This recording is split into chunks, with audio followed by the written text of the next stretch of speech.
Welcome back to the Sports Playbook. We are your go-to for fast sport news, athlete stories, and insights. And today, this podcast is brought to you by NXT Football. And I'm not going to be lonely on today's podcast. I've got a special guest with me. It's our football specialist, but from NXT Football, Coach Dan. Welcome to the podcast. Thanks for having me, Dan. We won't get too confused with the names, but thanks for having me. I'm Coach Dan from NXT Football. I run a football program out of the St. George Basin, working with young kids to develop them as footballers, as well as young kids themselves, so on and off the pitch. And recently have been appointed the technical director for the junior association part of Herschel Zagreb. So a really exciting time for me and for NXT. And looking forward to the podcast. 100%. And if you haven't already, make sure that you follow NXT Football on all social media, mainly Instagram, right? Where we're pushing at the moment. So make sure you chuck a follow there. So why Coach Dan and I here today? Well, some may not know, but the Asian Cup is literally around the corner. The first game is the 1st of March, where Australia will take on the Philippines. This tournament's kind of come up pretty quickly, hasn't it?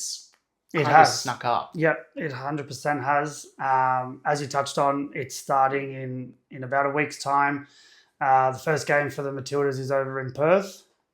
So 8 p.m. kickoff here, 5 p.m. kickoff over there, here being Sydney time. So it's here. The players are ready. The team has been, or the squad has been chosen by the coach, and we're ready for an Asian Cup off the back of a really successful Women's World Cup. Yeah, and I think it'll be fascinating to see what kind of momentum is built off that. Like, will we see another big growth in women's football and participation? We definitely saw that. I think, see, like the Sam Kerr Football Centre in Perth and small things like that. Like, those are the obvious signs of it, but hopefully it keeps filtering down into the grassroots area. 100%. Yeah, I think we'll probably touch on it later, but the growth in women's sport is crazy, and football's definitely not lost to that growth. 100%. So just to confirm, the Asian Cup will start on the 1st of March. The final will be in Sydney, and that will be on the 21st of March. So it's a 3-week tournament. It's in and out. It's here and it's gone out of town. But how does the tournament work? So it'll be a little bit different to the FIFA Women's World Cup, where there was a lot more nations and countries involved in that. This is a lot more simplified. There is 3 groups of 4. So each team will play each other once. And then from that, this is where the teams will go through. So basically what will happen is after they've all played each other, we'll have a look at the tables, and the top 2 teams will automatically progress from each group. And then something that started to come into football a few years, probably for close to a decade now, is the 3rd teams now have a chance. So if you come 3rd in your group, you're not lost to this anymore. So basically you'll have the top 2 go through, and then the third place teams will go through as well, but only 2 of them. So 3 groups, only 2 will go through, and then 4 teams will be eliminated. So we start with 12, 4 eliminated, and then we've got our quarterfinals rearing and ready to go. And so, Coach Dan, when you look at, say, a 3rd place team, if you have 2 teams that are on the same amount of points at the end of a regular draw, what then actually happens in that instance? There's a couple of things that can happen. So it can go to goal difference, who scored more goals. It can also, sometimes it can get a bit finicky where they'll take the points away from the top team in the group, and then they'll see what has happened. So it'll be interesting to see what they decide for this AFC Women's Asian Cup. But the fact that there's 2 of the best 3rd places will go through pretty much gives everyone a sniff going into that last game.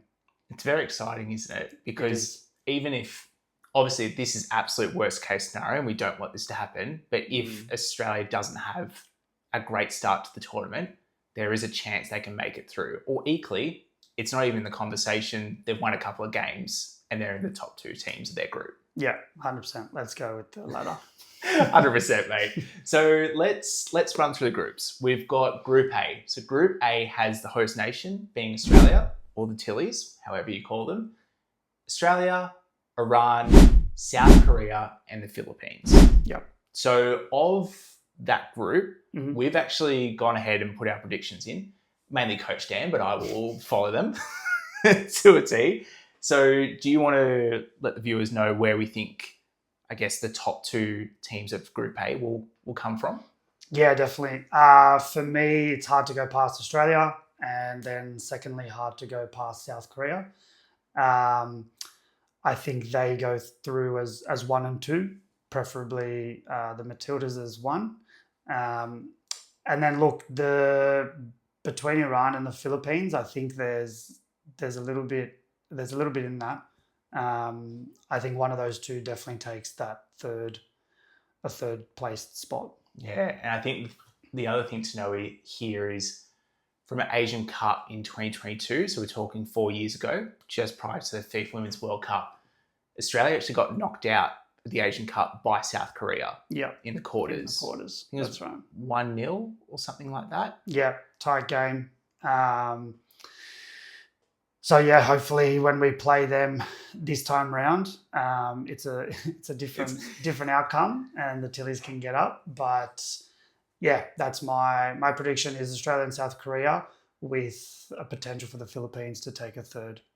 And we move on to Group B. So Group B has Bangladesh, China, Korea, DPR, and Uzbekistan. So who are we thinking here to be the top 2 nations? Again, I think it's China and Korea DPR. China are actually the defending champs of this tournament. So also a big footballing nation when it comes in the Asian space. So for me, it's those 2. Not too sure if Bangladesh and Uzbekistan will come knocking for that third spot. Time will tell. But yeah, China and Korea for me. And then we've got Group C, the final group. So we've got Chinese Taipei, India, Japan, and Vietnam. So I think we can probably safely lock in one of those countries, but I'll let Coach Dan confirm this one. Yeah, no, that's...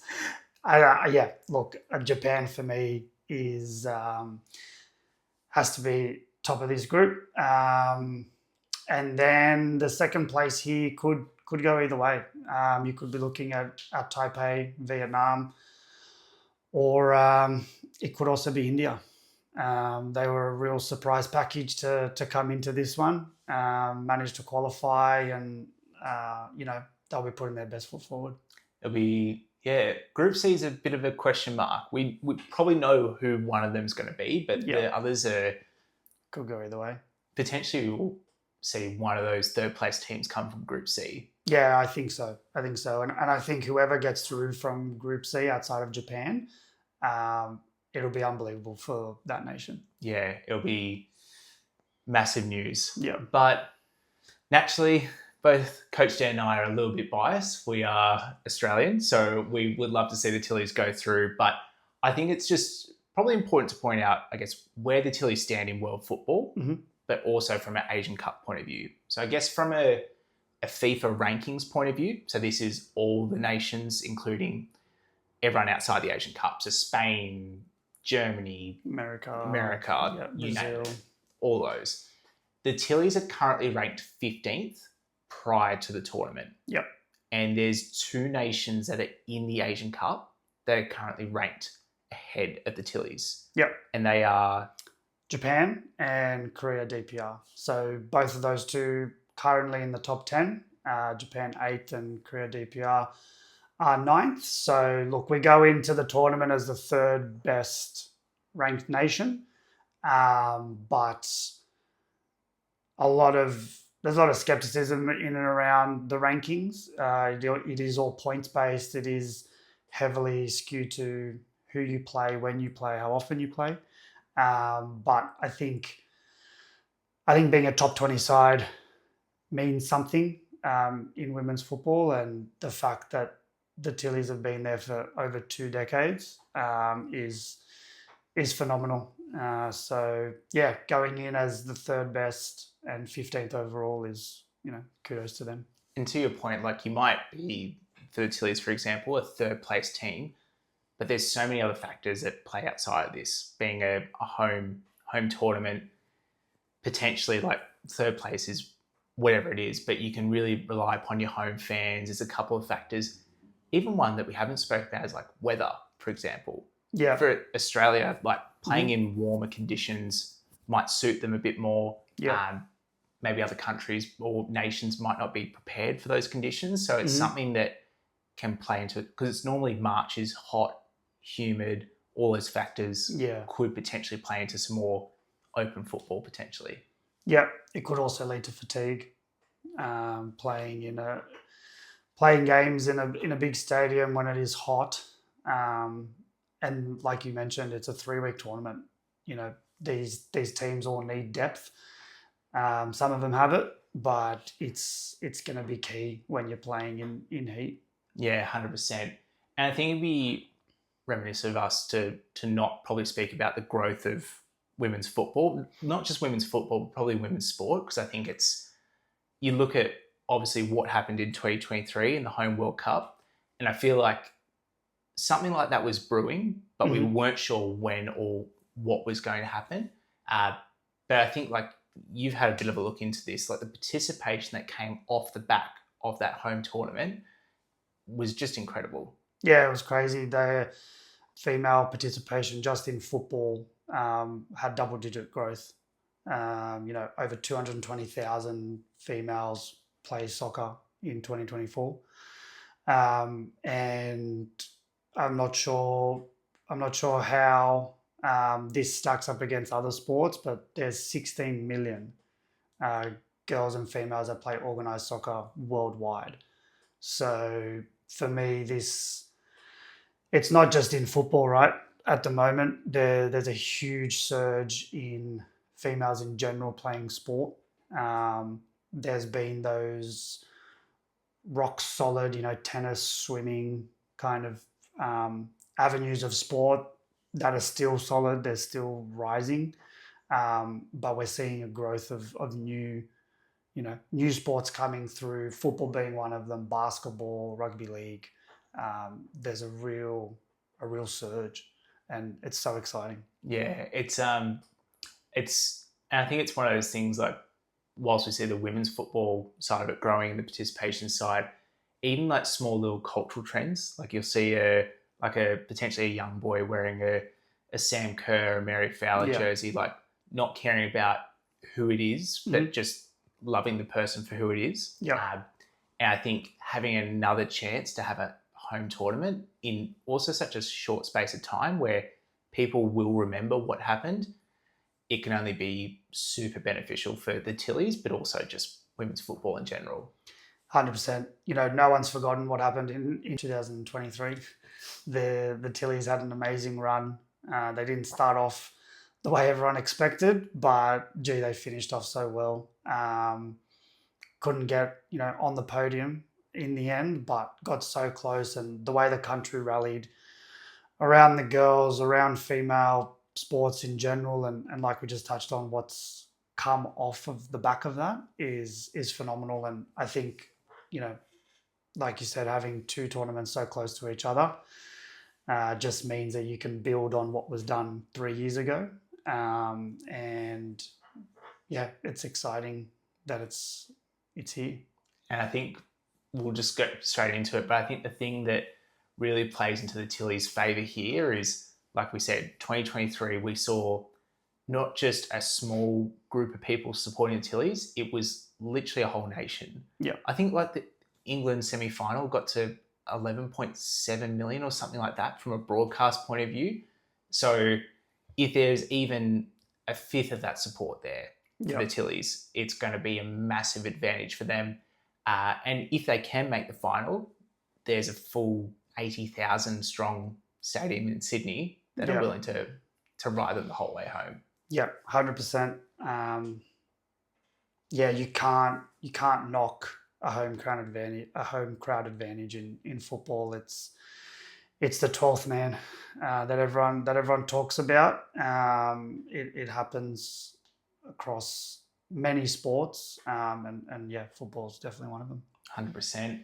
And then I think for the Tillies as well, probably it plays into their favour, but it's also probably a slight disadvantage. I could probably explain why. I think what plays into their favour is the international breadth that they have. Yeah. Like the talent they have is everywhere across Europe, the US, a couple in Australia, but not as many.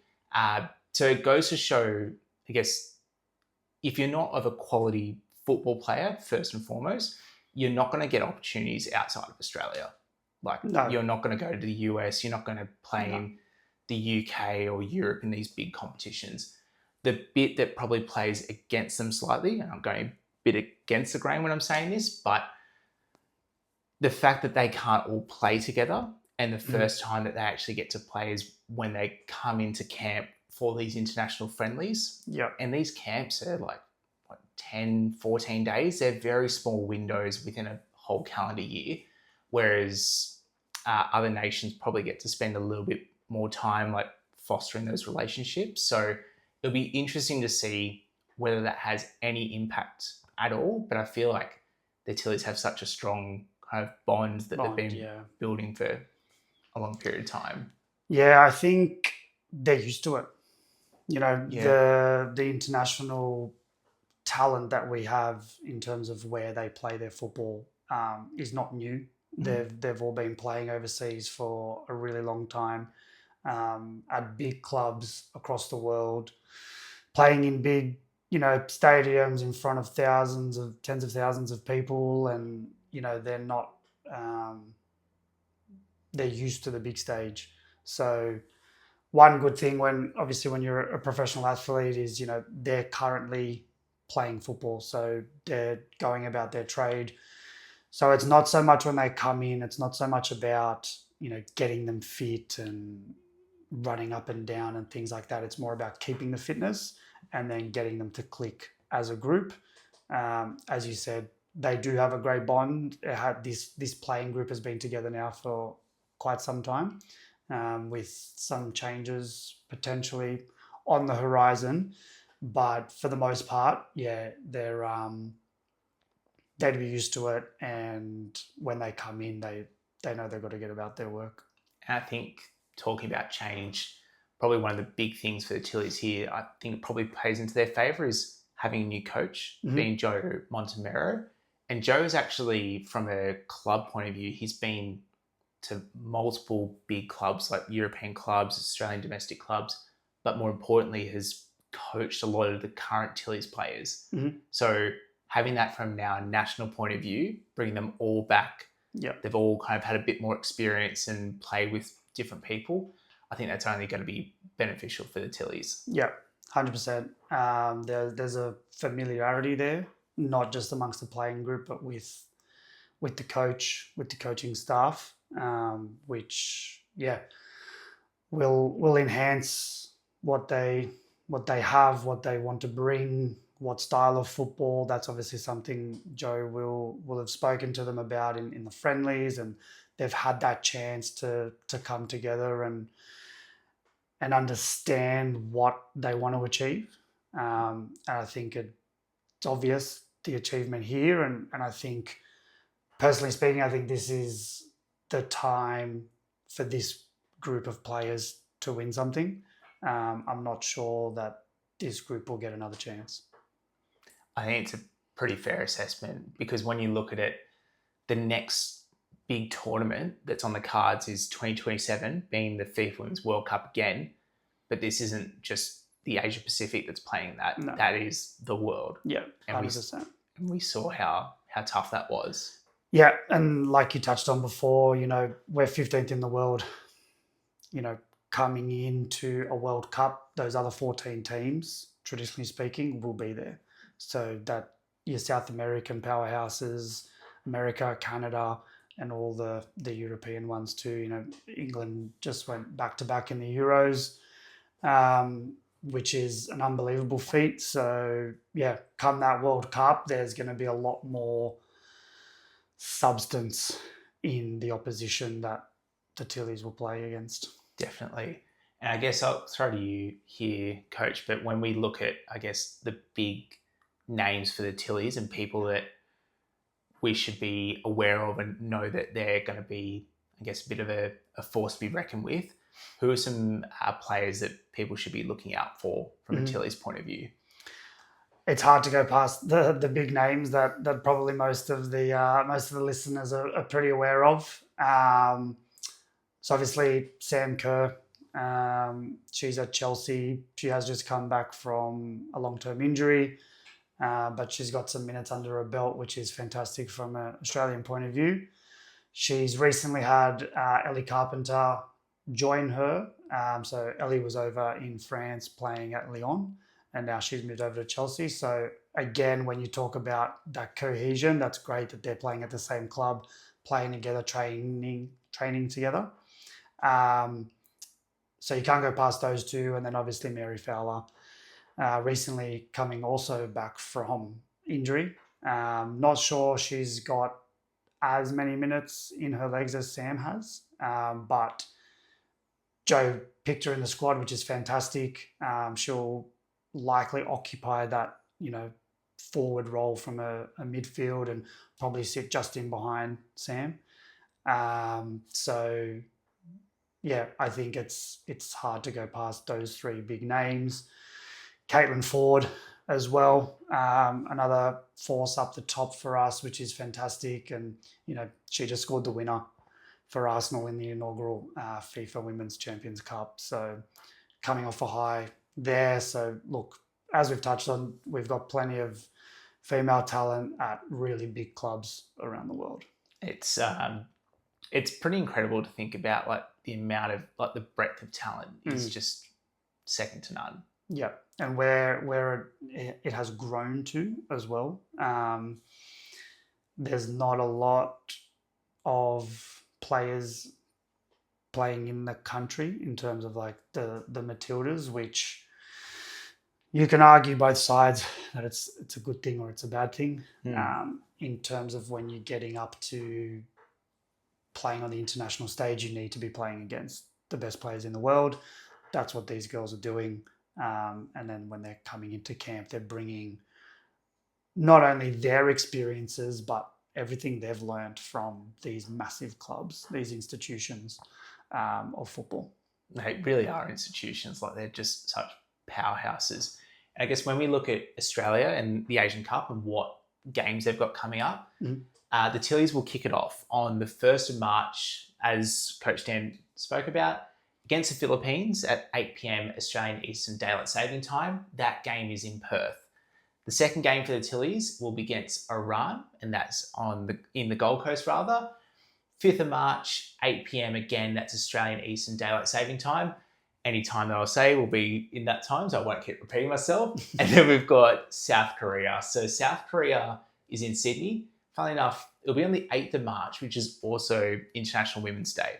Beautiful. So I think if they can get a full crowd out to Sydney, I think that would be pretty remarkable. Yeah. Yeah, look, when you look at the draw itself, you want Australia to have 6 points by the time that South Korea game comes along. It's probably likely that South Korea will also have 6 points. If things go the way of both countries, and then that game becomes pretty big in terms of where you end up when you progress through to the quarterfinals. So what we want from an Australian point of view is obviously to top the group. And then in topping the group, that will mean that we are on the opposite side of Japan. So Japan being, such a force to be reckoned with, assuming that both countries don't slip up, both countries win their groups, the only time we can meet is in the final, which would be magic for the game, for the country, for all of it, a great narrative. but plenty of work to do to get to that point. To get to that point, exactly. So we mentioned probably, I think for the Tillies, South Korea is probably their hardest opponent, being in Group A. I guess of the Philippines and Iran, do you see either one of those teams being potentially not a bogey team, but maybe a bit of a dark horse in terms of giving the Tillies a run for their money? Yes. Yeah. I think the Philippines for me is my dark horse. 2022 Asian Cup, they were the semi-finalists. So massive for such an upcoming footballing nation. And then 2023, they participated in their first ever World Cup. They actually beat New Zealand, who, if everyone remembers, in 2023 were also co-hosts with Australia. Yeah. So we know the crowds were crazy and unbelievable across both nations, and for the Philippines to go into New Zealand and beat them on home turf with the support that they also had, for me, that says a lot about this Philippine side. I don't know if they'll go all the way, but for me, I think they're probably making a little bit of a deep run into the tournament. At least probably one of those minimum third place teams. Yes, yeah, I think they're getting out of that group. Groups. Yeah, definitely. And then I guess when we looked from an Asian Cup and who potentially might win this tournament, so we've got 12 nations here. There can only be one that can win it at the end of the day. Coach Dan, where do you see this kind of playing out? Who do you kind of have as a winner in your eyes? The winner in my eyes. Look, you have to look at every country. You need to look at the last tournament. It was 4 years ago. The winner of that was China in 2022. They'll want to go back to back, of course, but I think they'll make a deep run into this competition. But I'm not sure that they'll have what it takes. A lot of senior players from the 2022 side have retired. Yeah. China feels like they're in a bit of a rebuilding phase, which this tournament will be unbelievable for them, and probably a stepping stone into next year's World Cup, assuming they qualify. Yeah. So yeah, they'll be there or thereabouts. Obviously, my bias says the Matildas will get it done, and that is my hope. For them and the country. It's been a long time since we've won some silverware for the Tillies. So yeah, look, my head says Japan though. It's hard to go past them. They're such a complete team. The way they've been performing in Asia at the moment has been second to none. Very structured, very hard to break down, and their defense, I think, is what's going to get them very deep into this tournament. And I guess if worlds align and it is Japan and Australia in the final, yep. From a Tilly's point of view, you mentioned there Japan are very structured. They know their way of football and they do it very well. Where do you see the Tillies potentially upsetting that style of play or potentially getting an upper hand on them in that instance? That'll all come down to what formation Joe decides to play. For me, if they're very defensive, very structured, I think playing 3 up top will help break that down. Traditionally, a lot of teams play 4 at the back. If you've only got 1 or 2 up top, it's very hard to break them down.